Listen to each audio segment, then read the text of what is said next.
السلام علیکم ورحمۃ اللہ وبرکاتہ۔ الحمد للہ والصلاة والسلام علی رسول اللہ وبعد۔ رب تبارک و تعالی نے حضرت انسان کو اشرف المخلوقات بنایا ہے، اور اسی چیز کے پیش نظر جو شعور، جو ادراک اور فہم اللہ نے انسانوں کو دیا ہے، وہ اور دیگر مخلوقات کے اندر آپ کو نہیں ملے گا۔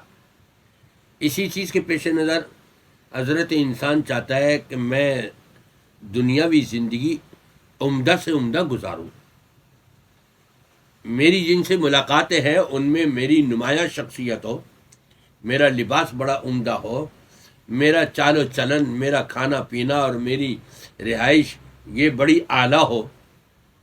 ہر انسان کی تقریباً یہ خواہش ہوا کرتی ہے۔ اس سلسلے میں نبی پاک صلی اللہ علیہ وسلم کا فرمان میں آپ کو سنانا چاہتا ہوں۔ آپ فرماتے ہیں من ترک اللباس تواضعا للہ، جس نے اللہ کے لیے تواضع کرتے ہوئے، انکساری کرتے ہوئے، عاجزی کا اظہار کرتے ہوئے یہ عمدہ بڑے قیمتی لباسوں کو چھوڑا، خاص طور پہ میں یہاں خواتین کو کہوں گا کہ انہوں نے جب اپنے کسی کی شادی کے اوپر جوڑے بنانے ہوتے ہیں، 8 10 اور 15 20 ہزار سے کم نہیں ہوتے۔ بیچارہ مرد پریشان ہو جاتا ہے کہ میری اتنی سیلری نہیں ہے، میں کہاں سے بناؤں۔ اور پھر اسی کے ساتھ ساتھ جو صوفیاء ہیں، علماء ہیں، جو عوام کے سامنے ممبر و محراب کے اوپر آتے ہیں، یا جو سینٹ میں بیٹھنے والے ہیں، یہ تقریباً ان میں اکثریت وہی ملے گی جو رب تبارک و تعالی نے ان کو عاجزی اور انکساری بتائی ہے، اور اس کا اظہار چاہتا ہے رب العالمین، اس سے ہٹ کر کے فضول خرچی اور اسراف کی طرف جاتے ہوئے وہ ایسے قیمتی لباس پہن کر کے جائیں گے۔ کفلنگ لگائے ہوئے ہیں 5000 کا، پین لگایا ہوا ہے 10,000 کا، اور سوٹ بنا ہے صرف سلائی اس کی ہزاروں کی ہے۔ تو یہ چیز انسان کے دل سے عاجزی اور انکساری اور تواضع اللہ کے لیے جو کرنی چاہیے وہ نکال دیتی ہے۔ نبی پاک صلی اللہ علیہ وسلم فرماتے ہیں عاجزی اور انکساری کے طور پر اللہ کے لیے جس شخص نے لباس کو چھوڑا، یہاں لباس سے مراد میں آپ کو بتاؤں قیمتی لباس، بہت عمدہ لباس، بڑا قیمتی لباس وہ مراد ہے۔ اور جو ظاہری نظر رکھتے ہیں وہ آپ کو ایسے بھی ملیں گے، بالخصوص ہمارے پاکستان کے اندر کتنے مزاروں کے اوپر جو پیر بن کے بیٹھے ہوئے ننگے ہیں۔ بچپن کی بات ہے، جب میری غالباً شاید 15-16 سال کی عمر ہوگی، اس وقت میں سکھر گیا ہوا تھا بزرگوں کے ساتھ، تو وہاں پر ایک صاحب ہو سکھر والے کہنے لگے آئیے آپ کو سیر کراتے ہیں۔ وہ مجھے ایک جگہ لے کے گئے درگاہ میں، وہاں پر بابا عبد الخالق کے نام سے بالکل مادر زاد ننگا۔ بھائی اللہ کے رسول صلی اللہ علیہ وسلم نے خود فرمایا ہے کہ جس شخص نے اللہ کے ساتھ تواضع کرنے کے لیے عاجزی اور انکساری کے طور پہ لباس چھوڑ دیا، لباس چھوڑنے سے مراد یہ نہیں ہے، بلکہ آپ 2000 کے سوٹ میں بھی گزارا کر سکتے ہیں، اس کو چھوڑ کے آپ 10 اور 15,000 کا سوٹ بنا رہے ہیں، یہ ہے مراد وہاں پر۔ اب اللہ کے رسول صلی اللہ علیہ وسلم فرماتے ہیں وَهُوَ يَقْدِرُ عَلَيْهِ، حالانکہ وہ اس پر قدرت رکھتا ہے۔ 2000 کے بجائے وہ چاہے تو گویا کہ 20,000 کا سوٹ خرید لے، 50,000 کا خرید لے۔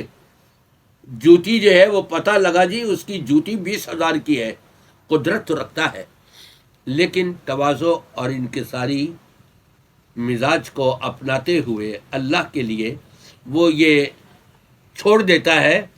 تو فرمایا نبی پاک صلی اللہ علیہ وسلم نے دعاہ اللہ یوم القیامت علی رؤوس الخلائق، ساری مخلوقات کے سامنے رب العالمین ایسے ایمان والے کو بلائے گا، حتی یخیر من ای حلل الایمان شاء یلبسھا، وہ ایمانی لباس، جنت کا لباس، شاہی لباس جو جنتیوں کے لیے رکھا گیا ہے، وہ روز قیامت کل عالم کے سامنے رب العالمین ایسے شخص کو بلائے گا کہ تم پسند کر لو، جو تمہیں پسند آئے وہ تم پہن لو۔ یہ اعزاز رب تبارک و تعالی آخرت میں اس شخص کو دے گا کہ جو اپنوں سے کم تر کو دیکھ کر کے درمیانہ روی کو اختیار، خیر الامور اوسطھا کے تحت۔ اب آپ کہیں گے کہ جی اللہ تبارک و تعالی نے تو فرمایا وَأَمَّا بِنِعْمَةِ رَبِّكَ فَحَدِّثْ، تمہارے رب کی نعمتیں جو تمہیں ملی ہوئی ہیں اس کا اظہار کرو، اس کو چھپاؤ نہیں۔ ٹھیک ہے، چھپاؤ نہیں، جو چیزیں ملی ہوئی ہے اس کو استعمال کریں۔ 2000 کا سوٹ پر آپ گزارا کر سکتے ہیں، لیکن وہ ٹھاٹ باٹ کے لیے، لوگوں پر روب ڈالنے کے لیے آپ وہ 15-20 ہزار کا سوٹ بنا کر کے وہ پہن رہے ہیں، نہیں، ایسا نہیں ہونا چاہیے ہرگز۔ جو نعمت اللہ نے دی اس کا اظہار کریں۔ اس کا اظہار ایسا بھی کیا جا سکتا ہے، پیسہ آپ کے پاس زائد ہے تو غریبوں، یتامہ، مساکین کو بھی خیال رکھیں، ان کو دیں، یہ بھی اس نعمت کا اظہار ہے۔ اور پھر آپ کہیں گے کہ اللہ جمیل یحب الجمال، اللہ تو بڑا خوبصورت ہے اور خوبصورتی کو پسند کرتا ہے، لہذا ہم خوبصورت سے خوبصورت لباس پہننا چاہتے ہیں۔ آپ خوبصورت لباس پہنیں لیکن پیسہ ضائع نہ کریں، اسراف نہ کریں۔ ان اللہ لا يحب المسرفین، اسراف کرنے والوں کو اللہ پسند نہیں کرتا۔ ان المبذرین کانوا اخوان الشیاطین، جو حد سے تجاوز کرتے ہوئے اسراف کرتے ہیں تو یہ تو شیطان کے بھائی کہلائیں گے۔ پھر ساری روایتوں کو سامنے رکھتے ہوئے نتیجہ اور رزلٹ ہمارے سامنے یہ آتا ہے کہ نبی پاک صلی اللہ علیہ وسلم نے جو فرمایا ہر معاملے میں خیر الامور اوسطھا، درمیانہ روی کو اختیار کریں۔ اللہ نے نعمت دی ہے تو اس کو چھپایا ہوا ہے یہ بھی نہیں، اس کا بھی اظہار ہو، اور جو اللہ نے روپیہ پیسہ دیا ہے وہ صرف اپنے اوپر خرچ کرنا جانتے ہو، نہیں، ایسا نہیں، بلکہ وہ غریب، غربا، یتامہ، مساکین ان کو بھی دیں، ان کو پر بھی خرچ کریں، تو یقیناً رب تبارک و تعالیٰ کی خوشنودگی مل جائے گی۔